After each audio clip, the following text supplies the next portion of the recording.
ನಾವು ಇಷ್ಟು ಎಪಿಸೋಡ್ಸ್ ಏನು ಮಾಡಿದ್ದೀವಲ್ಲ ರಾಜು ಸರ್, ಈ ಎಲ್ಲ ಎಪಿಸೋಡ್ಸಲ್ಲೂ ನಾವು ಮಾತಾಡಿರೋದು ತುಂಬ ಕ್ರಾನಿಕ್ ಡಿಸೀಸ್ ಬಗ್ಗೆ. ಕಿಡ್ನಿ ಫೇಲ್ಯೂರು, ಹಾರ್ಟ್ ಅಟ್ಯಾಕ್ನಂತಹ ಸಮಸ್ಯೆ, ಅಥವಾ ಕ್ಯಾನ್ಸರ್ನಂತಹ ಸಮಸ್ಯೆ, ಅಥವಾ psoriasis last stage, rheumatoid arthritis last stage ಬಗ್ಗೆ ಮಾತಾಡಿದ್ದೀವಿ. ನಾರ್ಮಲಿ ವೀಕ್ನೆಸ್ ಆಗ್ತಾ ಇದೆ, ವಯಸ್ಸಾಗ್ತಾ ಇದೆ, ಕೂದಲು ಉದುರ್ತಾ ಇದೆ ಅಂತೂ ನಿಮ್ಮ ಹತ್ರ ಬರ್ಬೋದಾ ಅಂತ ಬಂದವ್ರಿಗೆ ಟ್ರೀಟ್ ಮಾಡ್ತೀರಾ? ಬರ್ತಾರೆ.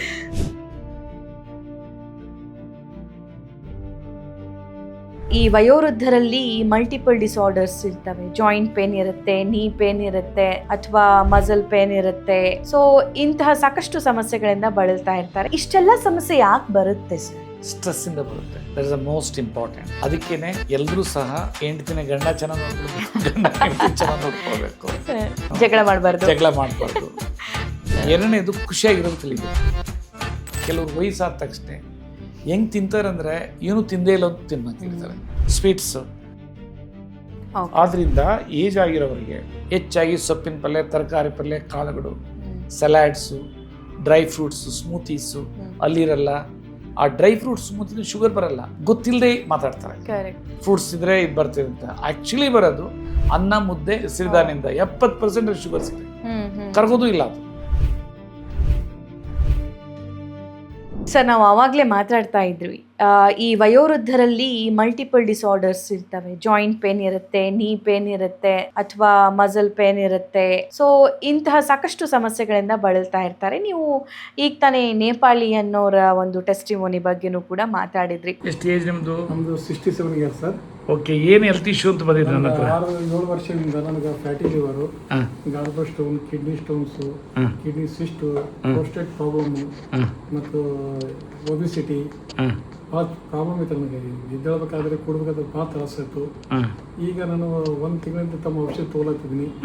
ನನಗೆ 50% ರಿಲೀಫ್ ಅನಿಸ್ತಾ ಇದೆ. ಏನೇನು ರಿಲೀಫ್ ಆಗಿದೆ 1 ತಿಂಗಳಿಗೆ?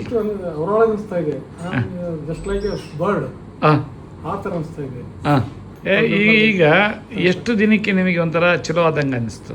ವಿದಿನ್ 15 ಡೇಸ್ನಲ್ಲಿ ಅನಿಸಿತ್ತು ನನಗೆ ಸರ್. 15 ಡೇಸ್ನಲ್ಲಿ ನಮ್ಗೆ ಜಸ್ಟ್ ಲೈಕ್ ರಿಲೀಫ್ ಅಂದಂಗೆ. ಒಂದು ಗಾಳಿಯಲ್ಲಿ ತಿರುಗಾಡದಿಂದ ಅವರಾಳ ಅನ್ಸಿದ್ ಮನುಷ್ಯನಿಗೆ. ಹೋಗ್ಲಿಕ್ಕೆ ಬರ್ಲಿಕ್ಕೆ ಎದ್ದೇಳಬೇಕಾದ್ರೆ ತ್ರಾಸ ಇತ್ತು, ಕೂಡ್ಬೇಕಾದ್ರೆ ತ್ರಾಸ ಇತ್ತು. ಆರಾಮಿಂದ ಇಳಿತೀನಿ, ಮಾಡ್ತೀನಿ ಎಲ್ಲ. ಅಂದ್ರೆ ಮಲ್ಟಿಪಲ್ ಪ್ರಾಬ್ಲಮ್ಸ್ ಇತ್ತು, ಕಿಡ್ನಿ ಸ್ಟೋನ್ ಇಂದ ಹಿಡಿದು ಗಾಲ್ ಬ್ಲಾಡರ್ ಸ್ಟೋನ್ ಇಂದ ಹಿಡಿದು obesity, multiple problem, back pain ಎಲ್ಲ, ಕಾಲ್ ಪೇನ್ ಎಲ್ಲ ಬಾರಿದ್ದು. ಈಗ ಸ್ವಲ್ಪ ರಿಲೀಫ್ ಇದೆ. Very good. ಮತ್ತೆ ಏನಂದ್ರೆ ಸ್ವಲ್ಪ ಫ್ಲೋ ಮಾತ್ರ ಅಷ್ಟೇ ಇದೆ, ಹೆಚ್ಚಿಗೆ ಸ್ಪೀಡ್ ಇಲ್ಲ, ಅಂದ್ರೆ ದಪ್ಪ ಇಲ್ಲ. ಅದೊಂದು ತಾವು ಕಮ್ಮಿ ಮಾಡಿಕೊಟ್ರೆ बहुत ಚೆನ್ನಾಗಿ. ತಮ್ಮ ಕಡೆಯಿಂದ ಭಾಳ ಉಪಕಾರ ಆಗಿದೆ ನನಗೆ. ಎಕ್ಸಲೆಂಟ್, ತಮ್ಮ ಇದರಿಂದ ಎಕ್ಸಲೆಂಟ್, ಥ್ಯಾಂಕ್ ಯು. ಆ್ಯಕ್ಚುಲಿ ವಯಸ್ಸಾಗ್ತಾ ಆಗ್ತಾ ಆಗ್ತಾ ಇಷ್ಟೆಲ್ಲ ಸಮಸ್ಯೆ ಯಾಕೆ ಬರುತ್ತೆ sir? It's a beautiful question. First of all, ಒಂದು ಸ್ಟ್ರೆಸ್ ಇಂದ ಬರುತ್ತೆ. Okay, that is the most important. ಅದಕ್ಕೇನೆ ಎಲ್ಲರೂ ಸಹ ಹೆಂಡತಿನ ಗಂಡ ಚೆನ್ನಾಗಿ ನೋಡ್ಕೊಳ್ಬೇಕು, ಗಂಡ ಹೆಂಡತಿ ಚೆನ್ನಾಗಿ ನೋಡ್ಕೊಳ್ಬೇಕು. ಸುಮ್ಮನೆ ಜಗಳ ಮಾಡಬಾರ್ದು. ಎರಡನೇದು ಖುಷಿಯಾಗಿರೋದು ಕಲಿಬೇಕು. ಓಕೆ. ಮೂರನೇದು ಏನಂದ್ರೆ ಆಹಾರ ಪದ್ಧತಿಯಲ್ಲಿ ಕೆಲವರು ವಯಸ್ಸಾದ ತಕ್ಷಣ ಹೆಂಗ್ ತಿಂತಾರಂದ್ರೆ ಏನು ತಿಂದೇ ಇಲ್ಲ ಅಂತ ತಿನ್ನಂತಿರ್ತಾರೆ. ಸ್ವೀಟ್ಸ್ ಒಂದು ಸ್ವಲ್ಪ ತಿನ್ಬೇಕು, ಎಂಜಾಯ್ ಮಾಡಬೇಕು, ಮೈಸೂರು ಪಾಕು ಒಂದು 2-3 ಭಾಗ ತಿಂದ್ಬಿಡೋದು. ಆಮೇಲೆ ಎರಡನೇದು, ನಮಗೆ ಶರೀರ ಒಪ್ತಾ ಇದೆಯಾ ನಾವು ತಿನ್ನೋದು, ನಿಜವಾಗ್ಲೂ ಡೈಜೆಷನ್ ಆಗ್ತಾ ಇದೆಯಾ, ಅದನ್ನು ಅರ್ಥ ಮಾಡಿಕೊಂಡು ಆಹಾರನ ಉಪಯೋಗ ಮಾಡೋದು ಕಲಿಬೇಕು. ಎಷ್ಟೋ ಜನ ಆಹಾರನ ನಾನೇನು ತಿಂದೇ ಇಲ್ವೇನೋ ಅನ್ನಂಗೆ ತಿನ್ನಕ್ಕಿಡ್ತಾರೆ. ಆದರೆ ಈಗ ಯಂಗ್ಸ್ಟರ್ಸ್ ನೋಡ್ರಿ ಎಷ್ಟು ಡಿಸಿಪ್ಲಿನ್, ಇದೇ ತಿನ್ನಬೇಕು, ಹಿಂಗೆ ಇರಬೇಕು ಅಂತ. ಈಗ ಎಲ್ಲನೂ ಇದಾಗ ಕಾರ್ಬೋಹೈಡ್ರೇಟ್ಸ್ ಇರ್ತದೆ, ಮುದ್ದೆ ಇಷ್ಟೇ ತಿನ್ನಬೇಕು, ಸಲಾಡ್ ಇಷ್ಟೇ ತಿನ್ನಬೇಕು ಅಂತ ಎಲ್ಲ ಇದೆ, ಎಲ್ಲ ಮಾಡ್ತಾಯಿದ್ದಾರೆ. ಅದೇ ರೀತಿಯೇ ಏಜ್ಡ್ ಪರ್ಸನ್ಸ್ಗೂ ಸ್ವಲ್ಪ ಇದು ಮಾಡ್ಕೊಳ್ಬೇಕು. ಆಮೇಲೆ ಮನೆಯವರು ಅಷ್ಟೇ ಒಂದು ಸಿಸ್ಟಮ್ ಅವ್ರಿಗೆ ಇದು ಮಾಡಬೇಕು. ಅಗಸೆ ಮಜ್ಜಿಗೆ ಅನ್ನೋದು ಮಹಾ ಅಮೃತ. ಅದನ್ನು ಪ್ರತಿ ದಿನ ಬ್ರೇಕ್ಫಾಸ್ಟ್ಗೆ ಆಸ್ ಎ ಫಸ್ಟ್ ಕೋರ್ಸಾಗಿ ಕೊಡಬೇಕು. ಅವಾಗ ಏನಾದ್ರು ಅಪಟೈಟ್ ಕಡಿಮೆ ಆಗ್ತೈತೆ. ಆಮೇಲೆ ನಾನ್ ವೆಜಿಟೇರಿಯನ್ ಇದ್ದರೆ ಅಥವಾ ಎಗ್ ತಿಂದರೆ ಒಂದು 2 ಎಗ್ ಆಮ್ಲೆಟಾಗಿ ಕೊಡಬೇಕು. ಅವಾಗ ಏನಾದ್ರು ಕಾರ್ಬೋಹೈಡ್ರೇಟ್ಸ್ ಇರೋದು ಕಡಿಮೆ ಆಗುತ್ತೆ. ಇಡ್ಲಿ ಆಗಲಿ, ದೋಸೆ ಆಗಲಿ, 3 ಇಡ್ಲಿ ತಿರ್ತಾರೆ, ಅದ್ರ ಮೇಲೆ ವಡೆ ತಿಂತಾರೆ, ಎಣ್ಣೆ. ಸೊ ಇವೆಲ್ಲದನ್ನ ಏನಂದ್ರೆ ಫುಡ್ ಡಿಸಿಪ್ಲಿನ್ ಸ್ವಲ್ಪ ಮನೆಯಲ್ಲಿ ಮಕ್ಕಳು ಮತ್ತೆ ಸೊಸೆ ಸ್ವಲ್ಪ ಅದನ್ನ ಇದು ಮಾಡಿಬಿಟ್ರೆ ಸೊ ಆವಾಗ ಇದಾಗುತ್ತೆ. ಯಾಕೆಂದ್ರೆ ವಯಸ್ಸಾದ್ಮೇಲೆ ಇಲ್ಲ ಅಪ್ಪನ ಮಾತು ಅಮ್ಮ ಕೇಳಲ್ಲ, ಅಮ್ಮನ ಮಾತು ಅಪ್ಪ ಕೇಳಲ್ಲ. ಹೌದು, ಬೆಸ್ಟ್ ಮಕ್ಳು ಮಾತು ಕೇಳ್ತಾರೆ. ಮಕ್ಕಳು ಸ್ವಲ್ಪ ಅವರಿಗೆ ಒಳ್ಳೆ ಕಲಿಸ್ಬೇಕು. ಇಲ್ಲ ಅಪ್ಪ ಹಿಂಗೆ ಇರಬೇಕು, ಹೀಗೆ ಇರಬೇಕು. ಕರೆಕ್ಟ್. ಸೊ ಆವಾಗ ಎಲ್ಲ ಸರೋಗುತ್ತೆ. ಆಮೇಲೆ ಮೋಸ್ಟ್ ಇಂಪಾರ್ಟೆಂಟು ನಮ್ಮ ಡಾಕ್ಟರ್ BM ಹೆಗ್ಡೆ ಸಾಹೇಬ್ರು ಹೇಳ್ತಾರೆ, ಈ ಕೊಲೆಸ್ಟ್ರಾಲ್ ಟ್ಯಾಬ್ಲೆಟ್ಗಳನ್ನ ಎಲ್ಲ ಇದಕ್ಕೂ ಕೊಟ್ಟಿರ್ತಾರೆ. ಹೌದೌದು. ಡಾಕ್ಟರ್ BM ಹೆಗ್ಡೆ ತುಂಬ ಚೆನ್ನಾಗಿ ಹೇಳ್ತಾರೆ ಅವರು.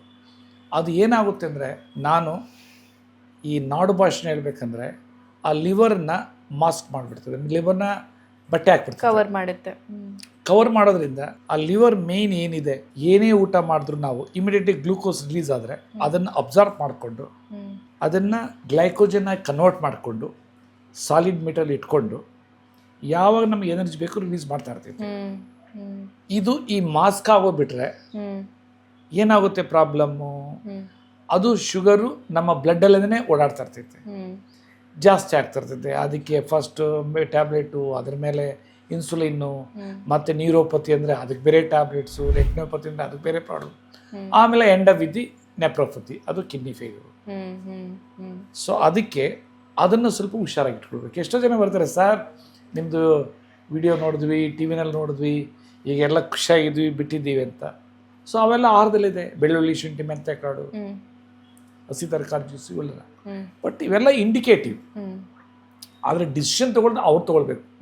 Psychologically very important. But science ಏನು ಹೇಳುತ್ತೆ ಅದನ್ನು ನಾನು ಹೇಳ್ತಾ ಇದ್ದೀನಿ. ಅದು ನಾನು is a senior most cardiologist doctor BM Hegde ಸಾಹೇಬ್. So is not a ordinary person. ಅವರೇನೆ ಕೊಬ್ಬರಿ ಎಣ್ಣೆದು ಹೇಳೋದು. ಅವ್ರು ಕೊಬ್ಬರಿ ಎಣ್ಣೆ ಹೇಳಿದ್ರೆ ನಾನು ಎಕ್ಸ್ಪೆರಿಮೆಂಟ್ ಮಾಡಿಬಿಟ್ಟೆ, ಐಜಿ ನೆಪ್ರೋಪತಿಗೆ, ಟೈಪ್ 1 ಡಯಾಬಿಟೀಸು, ಆಟೋ ಇಮ್ಯೂನ್ ಡಿಸಾರ್ಡರ್ಸ್ಗೆ, ಆಮೇಲೆ ಸೋ ಮೆನಿ, ಆಮೇಲೆ ಕ್ಯಾನ್ಸರಿಗೆ ಎಲ್ಲ ಎಕ್ಸ್ಪೆರಿಮೆಂಟ್ ಮಾಡಿದ್ದೀನಿ. Unthinkable way that cold pressed coconut oil help ಆಗುತ್ತೆ. ಸೊ ಆದ್ದರಿಂದ ಏಜ್ಡ್ ಪರ್ಸನ್ಸ್ಗೆ ಸೊಪ್ಪಿನ ಪಲ್ಯ ಜಾಸ್ತಿ ಕೊಡಬೇಕು, ಕಾಳು ಪಲ್ಯ ಜಾಸ್ತಿ ಕೊಡಬೇಕು, ಬ್ಯೂಟಿಫುಲ್ಲಾಗಿ ಮಾಡಿರಬೇಕು, ಆ ಪ್ರೆಸೆಂಟಬಲ್ ಇರಬೇಕು. ಆ ಪ್ರೆಸೆಂಟಬಲ್ ಇತ್ತು ಅಂದ್ರೆ ಗಾರ್ನಿಶ್ ಮಾಡಿರಬೇಕು, ನೋಡಿದ್ರೆ ತಿನ್ಬೇಕು ಅನಿಸ್ಬೇಕು. ಗ್ಲಾಸಲ್ಲಿ ಅಕ್ಸಮಜಿ ಕೊಟ್ಟರೆ ಸ್ಟೈಲ್ ಆಗಿರಬೇಕು ಗ್ಲಾಸು, ಏನೋ ಕೆಟ್ಟದಾಗಿ ಕೊಡೋದಲ್ಲ. ಆಮೇಲೆ ಅವ್ರು ಮಾಡಿಕೊಟ್ಟವ್ರು ಟೇಸ್ಟ್ ಮಾಡಬೇಕು, ಕರೆಕ್ಟಾಗಿ ಸಾಲ್ಟು ಕರೆಕ್ಟಾಗಿ ಎಲ್ಲ ಇದೆಯಾ.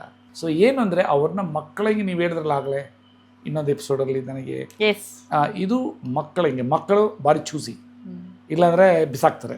ಅಪ್ಪ ಅಮ್ಮ ಮತ್ತೆ ಅವ್ರು ರಿಕ್ವೆಸ್ಟ್ ಮಾಡಿಕೊಂಡು ಮತ್ತೆ ಟೇಸ್ಟ್ ಮಾಡಿ ಮತ್ತೆ ಸೇಮ್ ಟೈಪ್ ಇವರು ಮಕ್ಕಳಾಗಿರೋದ್ರಿಂದ ಅದನ್ನು ಇದು ಮಾಡಬೇಕು. ಓಕೆ, ನಾವು ಇಲ್ಲಿ ವೃದ್ಧರ ಬಗ್ಗೆ ಮಾತಾಡ್ತಾ ಇರುವಾಗ ನಾನೊಂದು ಕ್ವೆಶನ್ ಕೇಳಬೇಕು ನಿಮಗೆ. ನಾವು ಇಷ್ಟು ಎಪಿಸೋಡ್ಸ್ ಏನು ಮಾಡಿದ್ದೀವಲ್ಲ ರಾಜು ಸರ್, ಈ ಎಲ್ಲ ಎಪಿಸೋಡ್ಸಲ್ಲೂ ನಾವು ಮಾತಾಡಿರೋದು ತುಂಬ ಕ್ರಾನಿಕ್ ಡಿಸೀಸ್ ಬಗ್ಗೆ, ಕಿಡ್ನಿ ಫೇಲ್ಯೂರು ಅಥವಾ ಹಾರ್ಟ್ ಅಟ್ಯಾಕ್ನಂತಹ ಸಮಸ್ಯೆ, ಅಥವಾ ಕ್ಯಾನ್ಸರ್ನಂತಹ ಸಮಸ್ಯೆ, ಅಥವಾ psoriasis last stage, rheumatoid arthritis last stage ಬಗ್ಗೆ ಮಾತಾಡಿದ್ದೀವಿ. ಆದರೆ ನನ್ನ ಒಂದು ಕ್ವೆಶನ್ ಏನಂದರೆ, ನಾರ್ಮಲಿ ವೀಕ್ನೆಸ್ ಆಗ್ತಾ ಇದೆ, ವಯಸ್ಸಾಗ್ತಾ ಇದೆ, ಕೂದಲು ಉದುರ್ತಾ ಇದೆ ಅಂತೂ ನಿಮ್ಮ ಹತ್ರ ಬರ್ಬೋದಾ ಅಂತ ಬಂದವ್ರಿಗೆ ಟ್ರೀಟ್ ಮಾಡ್ತೀರಾ? ಬರ್ತಾರೆ. Because I am telling you, ನನ್ನಲ್ಲಿ ಈಗ ನೀವು ಟ್ರೀಟ್ಮೆಂಟ್ ತೊಗೊಂಡ್ರಿ ಅಂತ ಎಕ್ಸಾಂಪಲ್, ಏನೋ ಕ್ರಾನಿಕ್ಗೆ ನಿಮ್ಮ ಅಪ್ಪ ಇರ್ತಾರೆ, ಏನೋ ನಮ್ಮ ಅಪ್ಪನ ತೋರಿಸೋಣ ಪ್ರಿವೆಂಟಿವ್ ಮೆಷರ್, ಆಮೇಲೆ ಅಪ್ಪನ ತೋರಿಸಿರ್ತಾರೆ ಮಕ್ಕಳು, ಸರ್ ನಾವು ಹೆಲ್ತಿಯಾಗಿರ್ಬೇಕು, ಏನು ತೊಗೊಳ್ಬೇಕು, ಆ್ಯಂಟಿ ಏಜಿಂಗು, ಇಮ್ಯೂನ್ ಕೇರ್ ಇದೆ ತೊಗೊಂಡ್ರೆ, ಕಾರ್ಡಿಯೋವ್ಯಾಸ್ಕ್ಯುಲರ್ ತೊಗೊಳ್ರಿ. ನನ್ನ ಡಯಟ್ ಬುಕ್ಕಲ್ಲಿ ಅದು ಇದೆ, preventive is better than curative. So ಎಲ್ಲ ಇದೆ ನನ್ನರಲ್ಲಿ. ಏನು ಅಂತಂದರೆ, ನಾನು ಆಲ್ರೆಡಿ ಐ ಟೋಲ್ಡ್, ಆ ಗ್ಯಾಪನ್ನು ಫಿಲ್ಅಪ್ ಮಾಡ್ತಾ ಇದ್ದೀನಿ. ಏನು ಸೈನ್ಸ್ ಇಲ್ಲ, ಓಲ್ಡ್ ಮೆಡಿಕಲ್ ಸೈನ್ಸ್. ಸೊ ಅದಕ್ಕೆ ಈ ನನ್ನ ಬುಕ್ಕಲ್ಲಿ ಒಂದು ವರ್ಡ್ ಬರೆದಿದ್ದೀನಿ. ಇದು ಇಜುಲಿನ್ಸ್ Dalai Lama Nobel laureate endorse ಮಾಡಿರೋದು. ಇದರಲ್ಲಿ ಒಂದು ಬುಕ್ ಬರ್ತೀನಿ, ಅದು ಒಂದು ವರ್ಡ್ ಭಾರಿ ಚೆನ್ನಾಗಿದೆ ನೋಡಿ. ಟು ಮೆಡಿಕಲ್ ಸ್ಕೂಲ್ಸ್ ಇದು book, doctors and researchers, the future of healing lies not only in intervention but in regeneration. ಇದುವರೆಗೂ ಇಂಟರ್ವೆನ್ಷನ್ ಇತ್ತು, ಲೈಫ್ ಲಾಂಗ್ ಮೆಡಿಕಲ್, ಇದು regeneration. Second, to humanity, the human body holds the power to heal, regenerate and restore life. His Holiness envisions peace for the world. I envision health as the foundation of that peace. Restoring hope is the first medicine. Healing is the second. Okay. A new life is the outcome. ಏನು ಗೊತ್ತಾ, ನಾನು I am very very clear. ಲೈಫಲ್ಲಿ ನಂದು birth is accidental. Anyway birth can be happen, but death is sure shot. ಯಾರೂ ಹೇಳೋಕ್ಕಾಗಲ್ಲ. ಈಗ ನಾನು next 5 minutes ಸಾಯ್ಬೋದು, but ನಾನು ಏನು ಕೊಟ್ಟಿದ್ದೀನಿ ನೆಕ್ಸ್ಟ್ ಜನ್ರೇಷನ್ಗೆ, ನೆಕ್ಸ್ಟ್ ಹ್ಯುಮ್ಯಾನಿಟಿಗೆ ಅದು ಭಾರಿ ಇಂಪಾರ್ಟೆಂಟ್. ಒಂದೊಂದು ಲೈನ್ ನಾನು ಏನು ಬರಿತೀನಿ, that's the reason why 2 national ಪಾಲಿಸಿಗೆ ನಾನು I was the one among the ಇದು. ಒಂದಂತೂ ಡೈರೆಕ್ಟ್ ನಾನೇನೆ for tree plantation, protect tree will protect you. That is the message. ವೃಕ್ಷೋ ರಕ್ಷ ರಕ್ಷಿತ ಅಂತ. ಇವತ್ತು it has become national policy. ಇವತ್ತು ಎಲ್ಲ ಟ್ರೀಸ್ಗೂ ಅದಕ್ಕೆ ಓನರ್ ಅಂತಿದ್ದಾರೆ. ನಾನು ಅದೇ ಕ್ವಶನ್ ಮಾಡಿದ್ದು, ಮಕ್ಕಳಿಗೆ ಪಾಲನೆ ಮಾಡ್ತೀವಿ, ಟ್ರೀ ಯಾಕೆ ಪಾಲನೆ ಮಾಡ್ಬೋದು ಅಂತ. ಅಲ್ಟಿಮೇಟ್ಲಿ MGN ಇದಾಯಿತು. ಅದೇ ರೀತಿ PMGSYಗೂ ಮಾಡಿದೆ. ಅವಾಗ ಬರೀ junior officer, joint secretary. So ಆ ಇದಕ್ಕೆ ಇವತ್ತು ಮಹಾಬೋಧಿ ಟೆಂಪಲ್ನ ರೀಡೆವಲಪ್ ಮಾಡಿದೆ. That was the first temple to get world heritage monument status from UNESCO 2002ರಲ್ಲಿ. 97 ಆಸ್ ಎ ಕಲೆಕ್ಟರ್ ಮಾಡಿದ್ದು ದಯದಲ್ಲಿ. ಅದಾದ ಎಷ್ಟೋ ವರ್ಷಕ್ಕೆ ನಳಂದ ಬಂತು. ಯಾಕೆ ನಾನು ಇದು ಹೇಳ್ತಾ ಇದ್ದೀನಿ ಅಂದರೆ, ನಾವು ಏನೇ ಕೆಲಸ ಮಾಡಿದ್ರು ವಿ ಶುಡ್ ಸಿ ದಟ್. ತೋರಿಸ್ಕೊಳ್ಳೋಂಥ ಕೆಲಸ ಮಾಡಿದ್ರೆ ಏನು ಉಪಯೋಗ ಇರ್ತದೆ? ಅದಕ್ಕೆ ವ್ಯಾಲ್ಯೂ ಇಲ್ಲ. ಏನಾದರೂ ಮಾಡಿದ್ರೆ next generation to generation cascading ಬೇಕಾಗಿರೋದು. ಸೊ ಅದಕ್ಕೆ ನಾನು ಹೇಳ್ತಾ ಇರೋದು. ಆದ್ದರಿಂದ ಏಜ್ ಆಗಿರೋರಿಗೆ ಮೋಸ್ಟ್ ಇಂಪಾರ್ಟೆಂಟು ಸ್ವಲ್ಪ ಟ್ಯೂನ್ ಮಾಡಬೇಕು. ಹೆಚ್ಚಾಗಿ ಸೊಪ್ಪಿನ ಪಲ್ಯ, ತರಕಾರಿ ಪಲ್ಯ, ಕಾಳುಗಳು, ಸಲಾಡ್ಸು, ಡ್ರೈ ಫ್ರೂಟ್ಸು, ಸ್ಮೂತೀಸು ಅಲ್ಲಿರಲ್ಲ. ಆ ಡ್ರೈ ಫ್ರೂಟ್ಸ್ ಸ್ಮೂತಿನ ಶುಗರ್ ಬರಲ್ಲ. ಅದು ಒಂಥರ ಇದು ಏನಂತಾರೆ ಗೊತ್ತಿಲ್ಲದೆ ಮಾತಾಡ್ತಾರೆ. ಫ್ರೂಟ್ಸ್ ಇದ್ರೆ ಇದು ಬರ್ತಿದೆ ಅಂತ. ಆ್ಯಕ್ಚುಲಿ ಬರೋದು ಅನ್ನ, ಮುದ್ದೆ, ಸಿರಿಧಾನ್ಯದಿಂದ 70% ಶುಗರ್ ಸಿಗುತ್ತೆ. ಕರಗೋದು ಇಲ್ಲ ಅದು. ಕರಗೋದೇ ಅದು dry fruits, non vegetarian chicken, fish ಇವೆಲ್ಲ ಕರಗ್ತೈತೆ. ಅದು ಕರಗಲ್ಲ. ಈಗ ನೋಡಿ ಬಾಡಿ ಬಿಲ್ಡರ್ಸ್ ಎಲ್ಲ ಏನು ಮಾಡ್ತಾರೆ, ಅದು ಕಾರ್ಬ್ಸ್ ಅಂತ ಬಿಟ್ಟಿದ್ದೇನೆ ಇದು. ಆಮೇಲೆ ನಾವು ಅನ್ನನ ಹೀಯಾಳಿಸ್ತೀವಿ. ಅನ್ನ ಈಸಿಲಿ ಡೈಜೆಸ್ಟಬಲ್ ಕಾರ್ಬೋಹೈಡ್ರೇಟ್ಸ್. ಅನ್ನ ತಿಂದರೆ ಬೇಗ ಶುಗರ್ ಇರೋದು ಅಷ್ಟೇನೆ. HbA1c ಸೇಮ್ ಅದಕ್ಕೂ ಇದಕ್ಕೂ. ಸೊ ಆದ್ದರಿಂದ ಅದನ್ನು ನಾವು ಕಡಿಮೆ ಕೊಡಬೇಕು. 25% ಒಳಗಡೆ ಕರಗಲ್ಲ. ಹೆಚ್ಚಾಗಿ ಸೊಪ್ಪಿನ ಪಲ್ಯ, ತರಕಾರಿ. ಬಟ್ ಪ್ರೆಸೆಂಟೇಷನ್ ಭಾರಿ ಇಂಪಾರ್ಟೆಂಟ್. ಆಮೇಲೆ ಅವ್ರು ಫಿಲ್ಮ್ಸ್ ಕರ್ಕೊಂಡು ಹೋಗ್ಬೇಕು, ಟೂರ್ ಕರ್ಕೊಂಡು ಹೋಗ್ಬೇಕು, ಎಂಜಾಯ್ ಮಾಡಿಸ್ಬೇಕು. ಆವಾಗ ಅವ್ರಿಗೆ ಖುಷಿ ಆಗುತ್ತೆ. ಆಮೇಲೆ ಈಗ ನೋಡಿ, ಮಕ್ಕಳು ಅಪ್ಪ ಅಮ್ಮದನ್ನು ಕಳಿಸ್ತಾರೆ ಸೋಷಿಯಲ್ ಮೀಡಿಯಾ ನೋಡಿಬಿಟ್ಟು. ಎಷ್ಟು ಖುಷಿ ಆದಂದರೆ ಅಪ್ಪ ಅಮ್ಮ ಒಬ್ಬರು ಹೇಳ್ತೀನಿ, liver cirrhosis problem, very high profile engineer from Chittoor. ಅವ್ರ ಮಗ ಇದರಲ್ಲಿ ಇರೋದು ಯುರೋಪಲ್ಲಿ, ಐಸ್ಲ್ಯಾಂಡ್ ಸಮೀರ್. ಅಲ್ಲಿಂದ ಅವ್ರಿಗೆ ಹೇಳಿದ್ರಂತೆ, ಇಷ್ಟೇ ಲೈಫು, ಇನ್ನೇನು ಮಾಡೋಕ್ಕಾಗಲ್ಲ, ಟ್ರಾನ್ಸ್ಪ್ಲಾಂಟ್ ಮಾಡಿಸೇಬೇಕು, ಯಾವುದೂ ವರ್ಕ್ ಆಗಲ್ಲ ಅಂದಾಗ ಲಿವರಿಂದ ಬಂದು ಇವತ್ತು ಟುಡೇ ಈಸ್ ಎಂಜಾಯಿಂಗ್.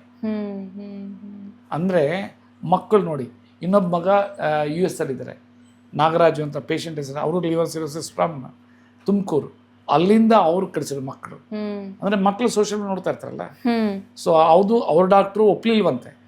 ಇವರು ಅವ್ರ ಡಾಕ್ಟ್ರ್ ಗೊತ್ತಿಲ್ದಂಗೆ ಬಂದು 1 ಮಂತ್ ಟ್ರೀಟ್ಮೆಂಟ್ ತೊಗೊಂಡು ಆದ್ಮೇಲೆ ರಿಪೋರ್ಟ್ಸ್ ಡಾಕ್ಟ್ರಿಗೆ ಖುಷಿ ಆಗೋಯ್ತಂತೆ. So like that it works. Well sir, so ವೃದ್ಧರನ್ನು ಹೇಗೆ ನೋಡ್ಕೋಬೇಕು, ಹೇಗೆ ಅವ್ರಿಗೆ ಗೈಡ್ ಮಾಡಬೇಕು, ಮತ್ತು ಅವರ ಲೈಫ್ ಸ್ಟೈಲ್ ಹೇಗಿರಬೇಕು, ಮೆಡಿಸಿನ್ ಹೇಗಿರಬೇಕು, ಇದೆಲ್ಲದ್ರ ಬಗ್ಗೆ ಇನ್ಫಾರ್ಮೇಷನ್. ನಿಮಗೆ ರೋಗ ಇದೆ ಅಥವಾ ಮರಣಾಂತಿಕ ಕಾಯಿಲೆ ಇದೆ ಅಂತಲೇ ಅಲ್ಲ, ರೋಗ ಇಲ್ಲದೇ ಇದ್ದರೂ ಕೂಡ ನಮಗೆ ವೀಕ್ನೆಸ್ ಆಗ್ತಾ ಇದೆ, ವಯಸ್ಸಾಗ್ತಾ ಇದೆ, ಕಣ್ಮಂಜಾಗ್ತಾ ಇದೆ, ವೀಕ್ನೆಸ್ ಅನ್ನಿಸ್ತಾ ಇದೆ, ಇದೆಲ್ಲ ಏನಾದರೂ ಶುರು ಆಯಿತು ಅಂತಂದ್ರೂ ಕೂಡ ನೀವು ಮಿರಾಕಲ್ ಡ್ರಿಂಕ್ಸ್ನ ತಗೊಂಡು ಗುಣಮುಖರಾಗಿ ಆರಾಮಾಗಿ ಇರಬಹುದು. ಸೊ ಈ ಬೇರೆ ಬೇರೆ ಕಾಯಿಲೆಗಳು ಏನಿರ್ತಾವಲ್ಲ, ಸೊ ಆ ಕಾಯಿಲೆಗಳನ್ನು ನೀವು ಪೂರ್ಣ ವಿರಾಮ ಹೇಳಬಹುದು ಅಂತ ಡಾಕ್ಟರ್ ರಾಜು ಸರ್ ಈ ಎಪಿಸೋಡ್ ಮೂಲಕ ನಿಮಗೆ ಹೇಳ್ಕೊಟ್ಟಿದ್ದಾರೆ. ಸೊ ನಿಮಗೇನಾದರೂ ಇದ್ರ ಬಗ್ಗೆ ಮತ್ತಷ್ಟು ಇನ್ಫಾರ್ಮೇಷನ್ಸ್ ಬೇಕು ಅಥವಾ ಸಪ್ಲಿಮೆಂಟ್ಸ್ ಬೇಕು ಅನ್ನೋದಾದರೆ ಸ್ಕ್ರೀನ್ ಮೇಲೆ ಹೋಗ್ತಾ ಇರುವಂಥ ನಂಬರ್ನ ಡಯಲ್ ಮಾಡಿ, ಕಾಲ್ ಮಾಡಿ, ಅಪಾಯಿಂಟ್ಮೆಂಟ್ ತಗೊಳ್ಳಿ, ಮತ್ತೆ ಗುಣಮುಖರಾಗಿ ಅಂತ ಹೇಳ್ತಾ ಕಾರ್ಯಕ್ರಮ ಮುಗಿಸ್ತಾ ಇದ್ದೀನಿ. ನಮಸ್ಕಾರ.